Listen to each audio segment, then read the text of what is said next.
to my kitchen. In today's video, mag-share ako sa inyo ng isang kamote and corn recipe.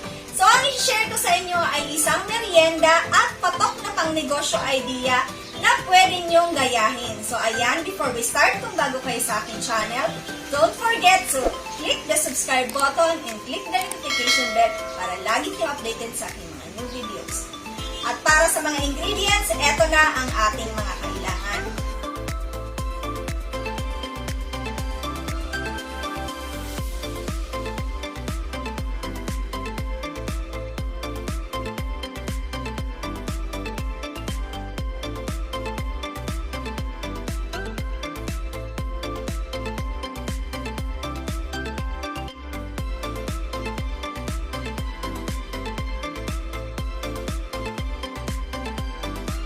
So guys, ayan lang ang ating mga ingredients sa paggawa ng ating simple merienda at para sa procedure, sundan lang ang ating video. First, maglalagay lang tayo ng tubig sa ating maliit na kawali. Then, pakukuluin lang muna natin itong tubig na to. Ayan, kapag kumukulo na yung tubig natin, lagay lang natin yung ating hotdog. Kailangan lang natin siyang lutuin. So, after 1 minute, ayan, pwede nyo nang tanggalin sa mainit na tubig yung inyong hotdog. So, guys, kailangan lang natin i-cut tong ating hotdog. So, 2 hotdog lang ang ginamit ko dahil may iba pa tayong gagamiting palaman. So, ito ay optional lang kung gusto nyong hotdog or luncheon meat. So, ginamit ko hotdog dahil ito yung available ko. So guys, kailangan lang natin hatiin yung ating mga kamote. So pwede kayong gumamit ng maliliit na kamote dito, magagamit nyo sa recipe natin na to. Mapakinabangan nyo yung mga small kamote. So itong akin ay malalaki, kaya kailangan ko siyang hatiin. So after nating mahati yung kamote, lagyan natin sa kasirola at papakuluan lang natin ito hanggang sa lumambot yung ating kamote. So, ayan, babalikan natin ang ating kamote pag malambot na. Ayan, patayin na natin dahil malambot na yung ating kamote.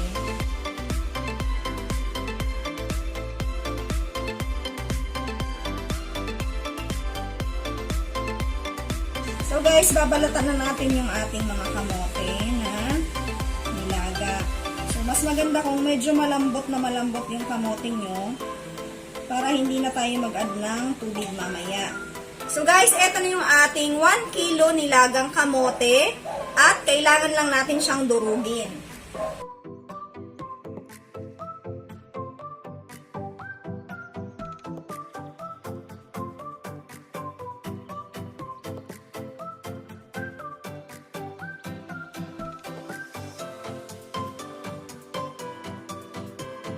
So, after nating madurog yung ating kamote, mag-add na tayo ng ating onion powder, garlic powder,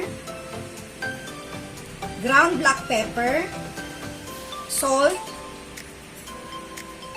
then kailangan natin itong i-mix.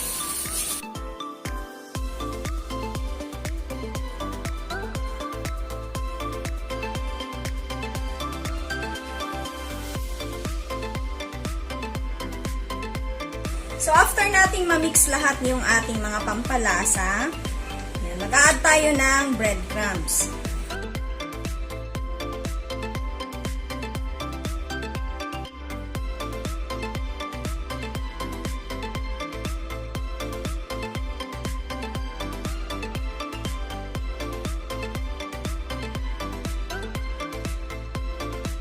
Para ma-mix natin na maayos, gamit ulit tayo ng gloves.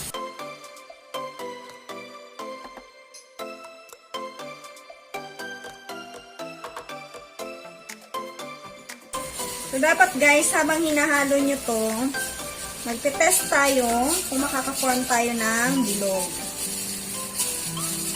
So, pag medyo naghihiwa-hiwalay siya, magdagdag kayo ng water. So, etong mixture natin, ayan, Ready na siya kasi nabibilog ko na siya. Hindi na ako mag-a-add ng tubig.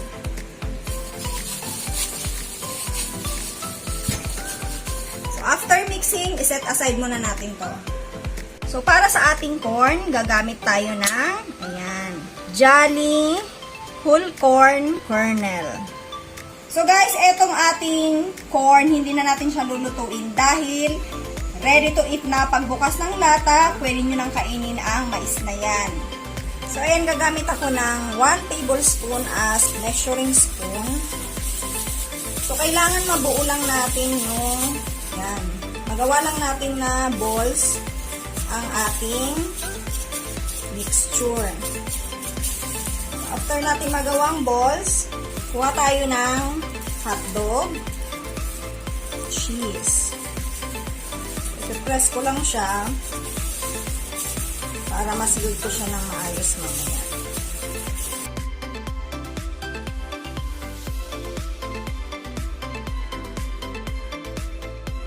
So, ayun na yung ating kamote. Then, hindi na natin kailangan dito ng eggs. I-coat lang natin to ng breadcrumbs.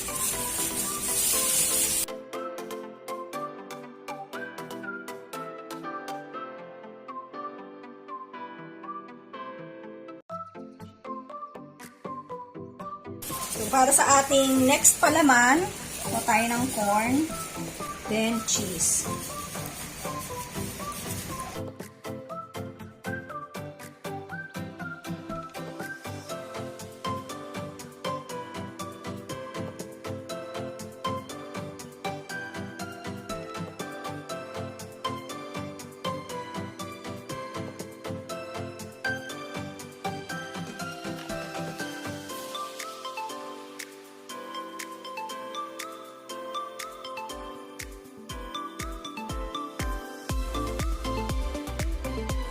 So guys, ayan, magpa-fry na tayo. Mainit na yung aking mantika. So dapat mainit na mainit ang mantika nyo bago nyo ilagay ang inyong kamote balls. So kapag mahina na yung mga ayan, konti na lang yung mga bubbles niya, pwede nyo nang tanggalin ang inyong kamote balls. Ayan na siya.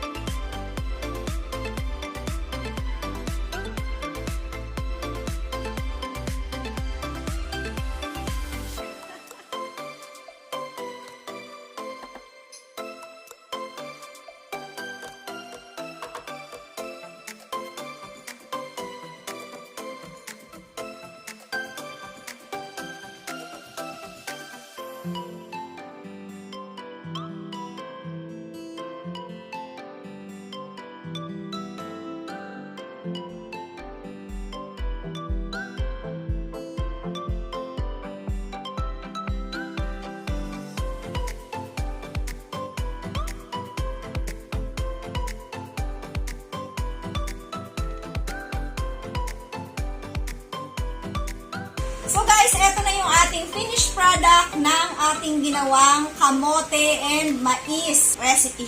So eto na siya. So nakagawa tayo ng 40 pieces sa measurement natin sa 1 kilo kamote at sa 1/4 can ng ating corn kernel. So guys, eto na yung ating finished product. Magti-taste test na tayo. So eto yung nilagay ko sa ating kikiam plate. Ayan siya. So guys, kung gusto nyong i-negosyo ang ating recipe for today, so meron kayong idea, nilagay ko siya sa kikiam plate at sa ating paper cup. So pumili na lang kayo sa dalawa kung saan nyo gustong ilagay.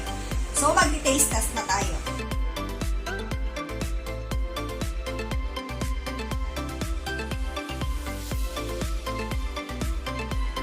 So ayan, sana i-try nyo yung ating kamote and mais recipe na i-share ko sa inyo dahil napakaganda niyang pang-merienda ng mga bata dahil wala siyang sugar, walang egg, walang flour, pure kamote ang ginamit natin at gumamit din tayo ng mais. So guys, ang paglalagay ng hotdog ay optional lang. So depende sa inyo kung gusto nyong lagyan ng hotdog. Pwedeng corn and cheese lang. So, depende na sa inyo. Meron kayong options na pagpipilian. So, guys, thank you for watching and I hope to see you in my next video. See ya! Bye-bye!